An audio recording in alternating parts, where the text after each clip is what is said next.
No way. What?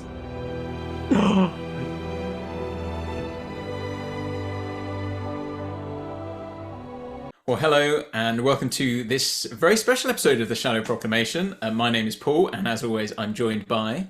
Thomas. And today we are doing something a little bit different. We've recently finished the William Hartnell era, so I mean that's an amazing achievement in itself, isn't it, Thomas? Yeah, we thought we'd never see the day. We thought we'd barely get through the first season, let alone three. Well, partway into season 4 now with Hartnell. And we've been trying to watch all the stuff chronologically. And so actually this thing we're watching today, An Adventure in Space and Time, I kind of thought we'd save it until around the time of Day of the Doctor, the 50th anniversary special, because this is when that came out. But people said, actually, why don't you watch it when Hartnell is done? And actually, that makes a lot more sense. So, yeah, we're going to do that. We're going to watch that today. Am I right in thinking you've not seen this? Yeah, so interestingly, I suppose you could kind of call this New Who in terms of when it came out. When did it come out? Well, 2013, because it was the 2013. year of it was part of the 50th anniversary celebrations. Of course. So I was a big Doctor Who fan at the time, and I saw obviously the Day of the Doctor, but this kind of slid under my radar because in those days I was still kind of only watching Doctor Who live on TV. So if I missed stuff, I kind of forgot about it. What? I know. But yeah, so this is a weird situation because when we come to most of the New Who stuff, both of us will have seen it. But this is a rare example of something I haven't seen, but you have, of the new era. So Yeah. but I And guess it's not technically part of the show, is it? It's kind of. No, not really. Obviously not. I mean, and so do you know what this is? Do you know what it's about? I know it's got. Is it David Bradley in it at playing Yeah. William Hartnell? So I imagine it's sort of dramatized bits with the First Doctor. But is it kind of a documentary? Yeah, you could call it a docudrama. A docudrama, very There you pretentious go. term. There you go. One thing just to say as we go into it is let's keep an eye out for actors we recognise, and there will be some cameos. Yes. Keep an eye out for William Hartnell companions who may appear, but like I say, only in cameos. I'm not sure even I know where they all are, but I will try and jump on some if I see them. Ah. Yeah, and go on. Speaking of famous actors, we made it big this week on Twitter, didn't we? Totally. So yeah, we've had our Thunderbirds reaction retweeted by none other than Madame de Pompadour herself, and she commented on our YouTube channel. And we're now both followed by Madame de Pompadour, Sophia Yeah. Miles on Twitter. So we're basically in now. I think it's actually Sophia, but Is it? yeah, I bet we're Oh, going to find out it's not actually Miles. It's pronounced like, I don't know, Millet. Papadopoulos or something. Millet.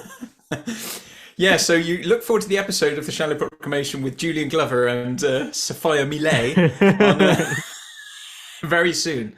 I'll just share screen that quickly because it was quite a surreal thing, was it? So basically, the context of it was I think she shared an image of Thunderbirds on her Twitter. Yeah, that one. Flashback to Yes. Thunderbirds, and then I just commented on that. Oh, by the way, Paul and I have done a reaction to the Thunderbirds film, and we really enjoyed it.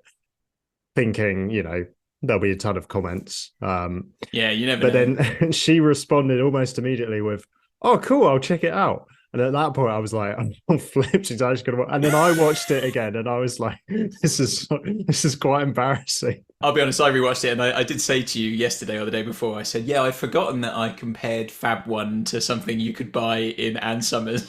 But I hey, you know didn't. what? She seemed to appreciate our honesty. She enjoyed it. So, Yeah, exactly. So she then, yeah, she commented on the YouTube channel, and then this is quite sad, isn't it? But I feel like we need to mention this. our sad, empty lives. Thanks for such a lovely review. Look at that. And then I went on, I went on the likes, and where is it? Jerry Anderson. Look at Oh, that. yeah. Jerry Anderson TV. Brilliant. And that is the official account. the creator of Thunderbird. So, I mean, There so we go. he might have seen it as well. Well, I think Jerry Anderson's dead. Yes. Whoever runs that. Whoever runs his account.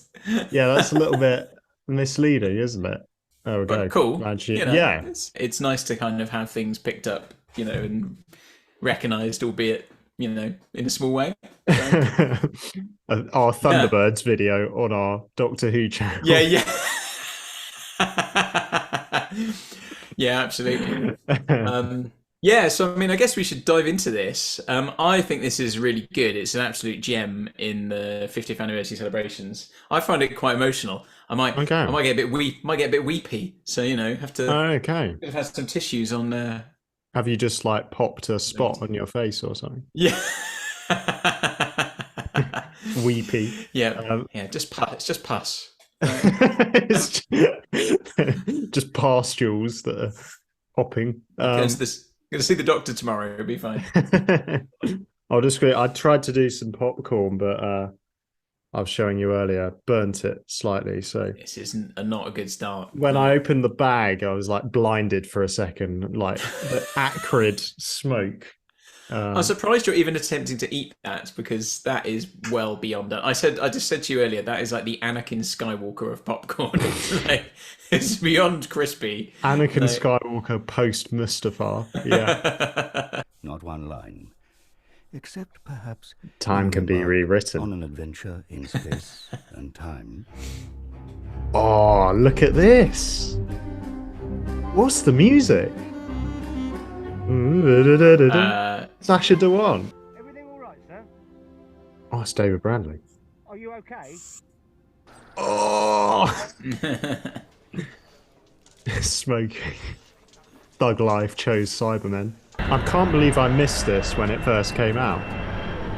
I can't believe I've never seen this. I have to say, I'm actually really glad that I'm watching it after seeing the Hartnell era, because I feel like I can appreciate it a lot more now. Can I see your pass, sir? Is he in? Come on, Harry, you know my face. No way, it is, isn't it? What is this?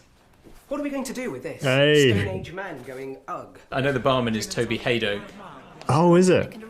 No way. Tell me about the characters. It's quite interesting hearing the Doctor Who theme as soundtrack in the background, isn't it? Well, of course, Jodie Whittaker era did it, didn't it? Yeah. Now, I think someone said in the comments that the guy who plays Ian in this is also related to Julian Glover. No way. Listen to the sound. Bugger. If you could touch the alien sand and hear the cry. Oh, it's just a great image, isn't it? I was born in the 49th century. She's a good likeness for Susan. Yeah, she is actually. Oh no. I do think sprinklers are the dumbest invention. Because imagine if you just burnt the toast. Yeah. Your house is ruined. Or indeed if you burn the popcorn. Yeah, indeed. No, this is the guy who played Marco Polo. No. Is it? I think that's Mark Eden. I'm afraid Right. Miss Lambert. I love that shot. Mmm. Inside the Dalek. That's so cool. Well, everyone, eat the Daleks. Gosh, they're creepy, aren't they? It's Susan. Is it? Carol Ann Ford. Carol Ann Ford, of course. Just a brief cameo, like. That's brilliant. I wouldn't have guessed that if you hadn't told me. Splashing out on you togs all the time. You don't know you're bloody born. I'm not a child. I'll spend it how I like. Oh.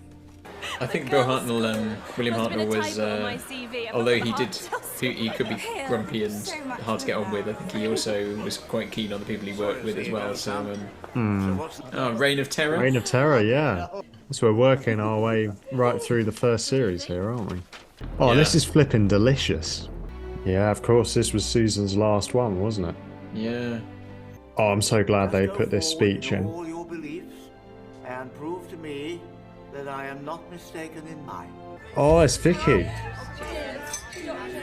Ah, she's an alright likeness, isn't she? Yeah. Golden buttocks in the Yeah, foreground. you've got to have your golden buttocks. Vortis. What galaxy is that? Oh gosh. Oh, I have a feeling that's all we're going to get of the web planet.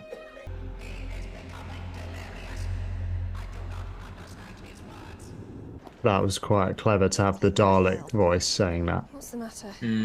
Hey.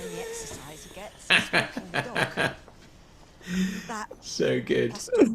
Isn't it interesting that they chose them in this to coincide with the decline in his health?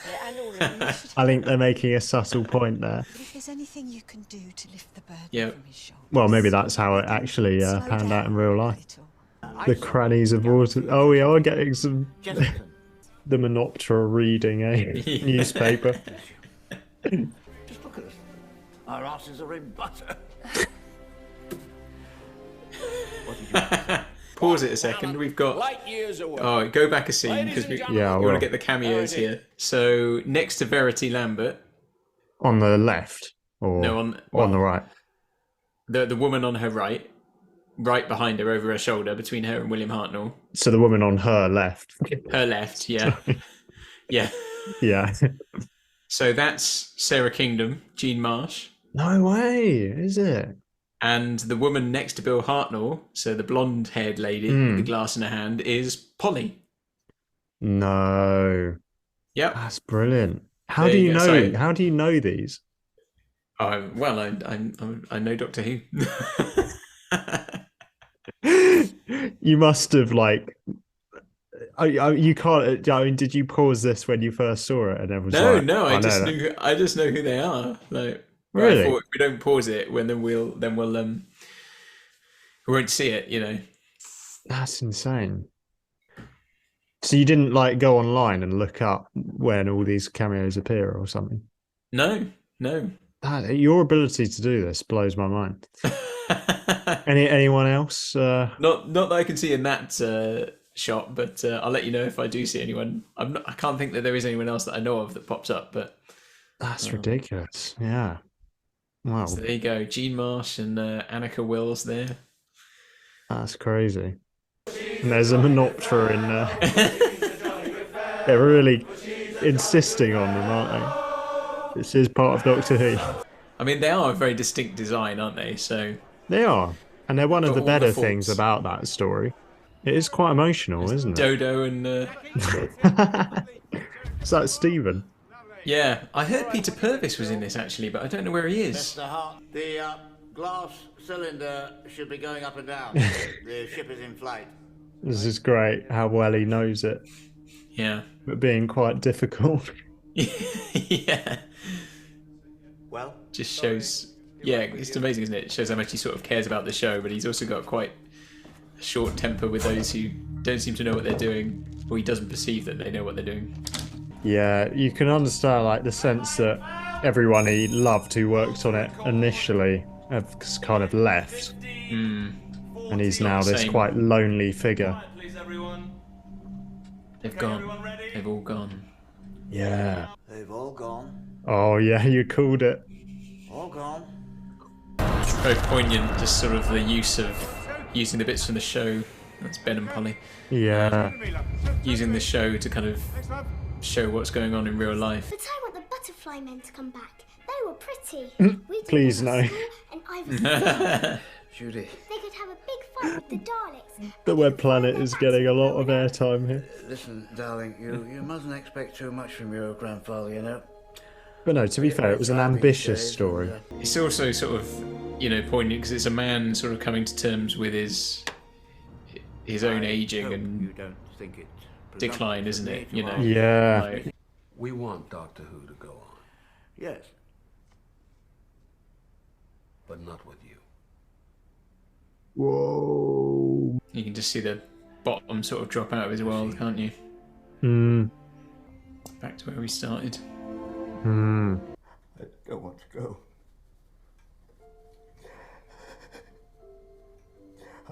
He always says that. I don't want to go. He always says that. I'm really looking forward to seeing the first sort of Patrick Troughton story, actually. No way. What?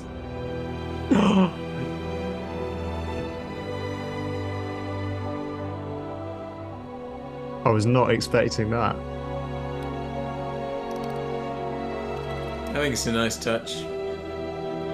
Yeah. You know, something of the legacy he's created, you know. Yeah. That's a great shot. Yeah, it's beautiful. Just go forward in all your beliefs and prove to me that I am not mistaken in mine.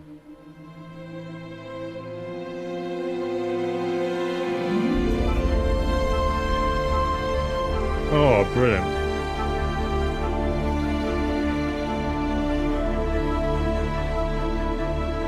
Reece Shearsmith as Patrick Troughton. I thought I recognised him. Yeah, I predominantly know him from sort of League of Gentlemen. Yeah. Oh, wow. There we go. Powerful stuff. Yeah. Seeing if I recognise any more names.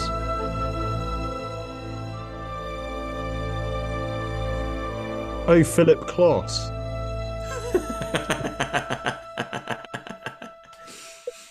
Edited it. Oh dear. Good for Philip. There we go. So I mean that's the end of our Hartnell era, really, isn't it? I mean, maybe we'll do a review, but yeah. What did you think? I thought that was very well done, actually. I mean, I didn't know what to expect. I assumed that it was a kind of documentary with like cutaways that were kind of recreated. So I assumed it would be kind of people sitting around talking about it. Right. Okay. Yeah. But the fact that the whole thing is kind of a dramatization, I wasn't expecting that. Well, you did say it was a docudrama, but I think that term was too pretentious for me to know what it was. So yeah, I loved it. I thought it was an absolute gem. It just had a lot of lovely moments, didn't it? And of course, you don't know how much that you have to use a bit of dramatic invention to try and guess what actually happened in those conversations at home and on set. But to me, it seemed, from what I know of it, it seemed fairly fair and plausible. Yeah, I mean, I think it's just an absolute, like I said, it's an absolute gem of the 50th anniversary kind of thing. You know, not only is it, I mean, it's just a great thing in itself, but it's so well acted and it's so, you can tell it's kind of sort of lovingly crafted. There's so many little phrases in there, which are little lines from Doctor Who, like other Doctor Who stories. They just drop the lines in, not, you know, just in the dialogue of the characters, as well as the fact that they've got all the cameos and things, you know. And I think as well, like, you know, I do find it quite moving, like watching it, because they don't know, you know, they don't know what they're creating. They don't know at the time they're going to create something that's going to endure for, at that point, 50 years, now almost 60 years. And it's going to be so massive. And you see all the things they go through. But I think, you know, even more than that is obviously it is the story of Hartnell, isn't it? And as I kind of said through the story, like trying to put my finger on it, that it is a kind of tragic tale in some ways, isn't it? That like he was so invested in this show, like for him it gave him a new lease of kind of life in his acting career, and he seemed to sort of, you know, view it like that, and like this was the big thing for him and it was going to go on forever. And then to sort of have that snatched away, and not just to have the job taken away, but also like there's the realization, you can, you know, at least in this portrayal, the sort of realization that he's not in good health, and like I suppose it's being faced with your own mortality, really, isn't it? You know, that's what it is. You know, that's kind of the thing. That's the bigger thing that's behind it, I suppose. That everything ends. You know, everything dies. Everything has its time. Which is kind of what the Doctor is learning in parallel to, Hartnell, isn't it? They're all gone. As the show sort of changes around him. I mean, I'm not exactly old, Like, I'm older than you though. Mm. But I can certainly identify with that sense of when you realize you're not young anymore. You'll always be young to me, Paul. Yeah, sure. You don't look But, a day over 45. Yeah, cheers, mate. Cheers. I'm So, joking. that's when you're not young anymore, and actually time is ticking away. That's something that I think everybody has to kind of confront at some point. And obviously for him, he's far older, and his career is where it is.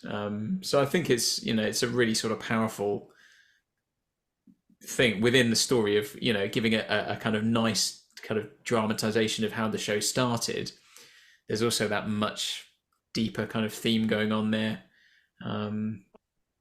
which I think touches all of us in some way. Yeah, absolutely. And I love the sense of him having that moment, sort of reconnecting with his granddaughter kind of through Doctor Who, as you were saying. And she's appeared in interviews and stuff. I've definitely seen her interviewed, talking about her. Yeah, definitely around the 30th anniversary. I remember her talking about him in some of the documentaries and things. So I guess that's where they get some of the information as well about what life was like in the house, and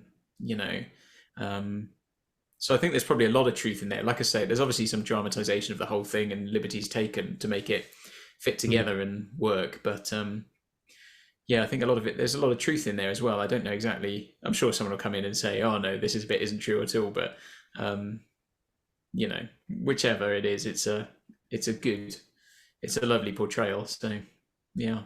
Yeah, I really like the filming of the Daleks as well, where one of the guys just says, "Oh, they're creepy, aren't they?" Yeah. I just love that sense of filming them for the first time, and they're kind of like, this design is so bonkers that it somehow might work. And of course, also that experience she had of hearing them say "exterminate" on the bus. Yeah. And that always strikes me, because I remember working in a school when Doctor Who came back in 2005 and hearing children in the corridor running along shouting "exterminate," and just thinking to myself, like, wow, like, it's back. Like, yeah. There was a man who put his hand on my shoulder in a shop and said, "Run." That was my dad. We were burgling the shop. I'm sorry. We're going to get cut off very soon because we're on the free version of Zoo. But anything else to add, Paul? Yep. No, not really. I mean, I've probably talked for ages, but we should do another Hartnell debrief at some point. Maybe. Well, we need to do a review of the whole era, I think.